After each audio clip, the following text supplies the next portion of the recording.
तुम्ही म्हणतात की मी व्यक्तिगत बोलत नाहीत, पण तुम्ही टीका करताना तुम्ही बऱ्याचदा काय बोलतात ना, मला ह्याच्याबद्दल तुम्हाला काही प्रश्न. पहिले व्हिडिओ बघूया आपण. कुत्र्याचं शेपूट 12 महिने नळीत घातलं तरी जसं सरळ होत नाही ना, तीच अवस्था गणेश नाईक सारख्या खरजुल्या कुत्र्याची झालेली आहे.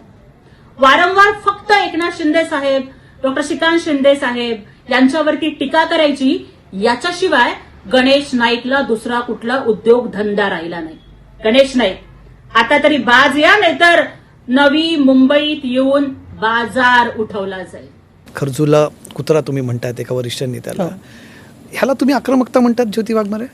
सर, खरजुला कुत्रा नाही म्हणायला पाहिजे होता ना सर. माफी मागते सर खरजुल्या कुत्र्याची. कुत्र्याचा कदाचित अपमान झाला असेल सर. कुत्रं इमानदार असतं. तुम्ही अजूनही व्यक्तिगत बोलताय. अजिबात नाही सर. कुत्रं इमानदार असतं हे म्हणणं व्यक्तिगत आहे का सर? मला सांगा, अत्यंत इमानी प्राणी आहे सर.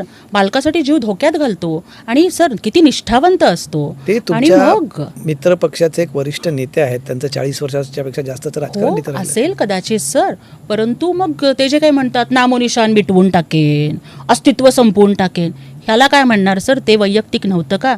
बघा सर, म्हणतात ना की शटाशी शट उद्धटाशी उद्धट, किंवा तुकाराम महाराजांनी आम्हाला जे सांगितलंय ना की भले तरी देऊ कासेची लंगोटी, नाठाळाचे माती हाणू काठी. त्यामुळे नाठाळाला काठीचाच प्रसाद मिळणार.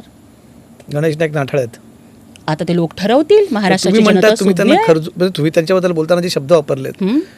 तर ह्याला तुम्हाला म्हणजे ही आक्रमकता अपेक्षित आहे का पक्षाला? की तुम्ही मी अजून स्पष्टपणे बोलू का, हो.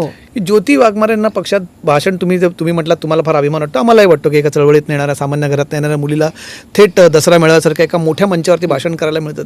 पण ते भाषणाची संधी की फक्त विरोधी पक्षाच्या अंगावर जाण्यासाठी उपयोग होतो, तुम्हाला असं वाटत नाही का? अजिबात नाही सर. मला सांगा की जर आपला पक्ष, आपली विचारधारा आणि आपले नेते यांच्याशी निष्ठा ठेवणं, आणि मग मला सांगा ना सर की जेव्हा आमच्या छोट्याशा रुद्रांशबद्दल सुद्धा बोललं गेलं, ते व्यक्तिगत नव्हतं.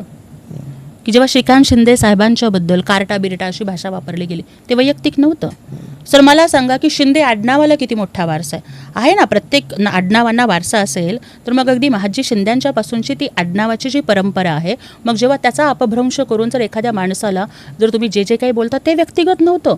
कसं आहे सर हे? म्हणजे मला पटतच नाही आहे की आम्ही जेव्हा बोलतो म्हणजे हे म्हणजे एखादा माणूस माईकवरती थुंकतो तर त्याचा तो आक्रस्ताळेपणा होत नाही. एखादा माणूस माईकवरती शिव्या देतो त्याचा तो आक्रस्ताळेपणा होत नाही. एखाद्या माणसाचा महिलांना शिव्याशाप देतानाचा घाणेरड्या भाषेत बोलतानाचे व्हिडिओ व्हायरल होतात, तो आक्रस्ताळेपणा किंवा मग तिथं जीभ घसरली बिसरली होत नाही. पण आम्ही बोललो मग मात्र जीभ घसरली.